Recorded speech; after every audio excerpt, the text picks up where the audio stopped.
Alright, here we are back for another tutorial here. Gokasho Bay, hole 4, par 4. Been trying to add a lot of these Gokasho holes, especially since it's never been in Tour 10 thus far. You know, higher winds, a little bit harder shots. So, something to be thinking about. Here, you know, anytime, you know, if you've been watching my notebook content from what I've been doing, especially on my tee shots, you know, I've been pretty much standard when I go into overpower. You'll see me use about 10%. And you can also see kind of where I'm aiming and with about how much spin, right around 4 bars or so, and right around 10 rings. Anytime that I go into power, you're going to see me pretty much doing this. Keep in mind that this new curl that we have, you know, I can really set my power, and, you know, where I just released is kind of pretty much spot on, more or less. And you'll see that I'm going to try to get pretty aggressive over here. That's too much. So with the extra wind effect, probably didn't need to use that much curl. Well, obviously didn't need to use that much curl. I have no problem playing from there. You know, I'll still show you guys the shot.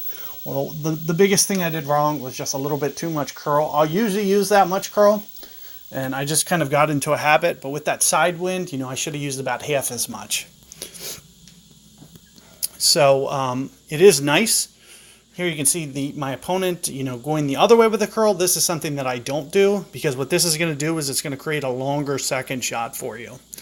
So my shot isn't necessarily bad, but here you can see actually rolls in through the right rough. Doing this is a big mistake. So if we don't get a very good wind, my opponent won't reach the green. However, you know, when I stay aggressive on this side, I'm going to be, you know, more than enough fine.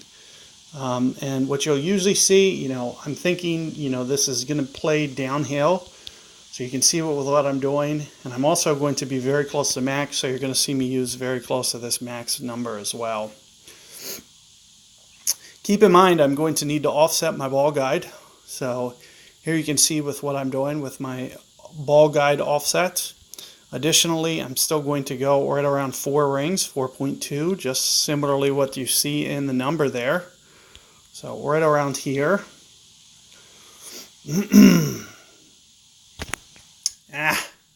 Unfortunately caught a great ball. I do expect that to shoot out just a little bit more than I wanted.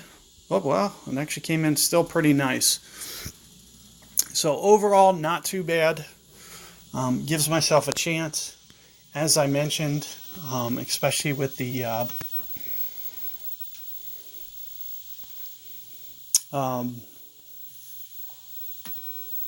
extra offset that you need to do. And also keep in mind, you know, overall it looks like it landed, you know, I definitely accounted for enough elevation shooting down to that lower target. So if you look at my land zone, you know, it landed very left of center. But it looks like when it landed left of center, the one thing that ended up happening is that it looks like it probably bounced over towards the left-hand side far more. You know, on that there was more of a right slope there, which caused the ball to, you know, roll out much more right than what you saw on my ball guide.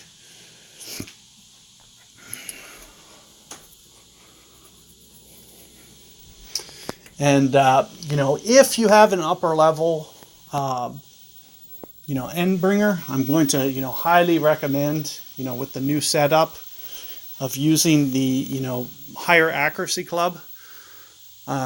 It's going to really help, you know. And here's a great ball. Let's see how this rolls out and see if it catches. It looks like, you know, that caused it to, you know, whatever reason, it ended up causing their ball to go more left, even with the great ball right.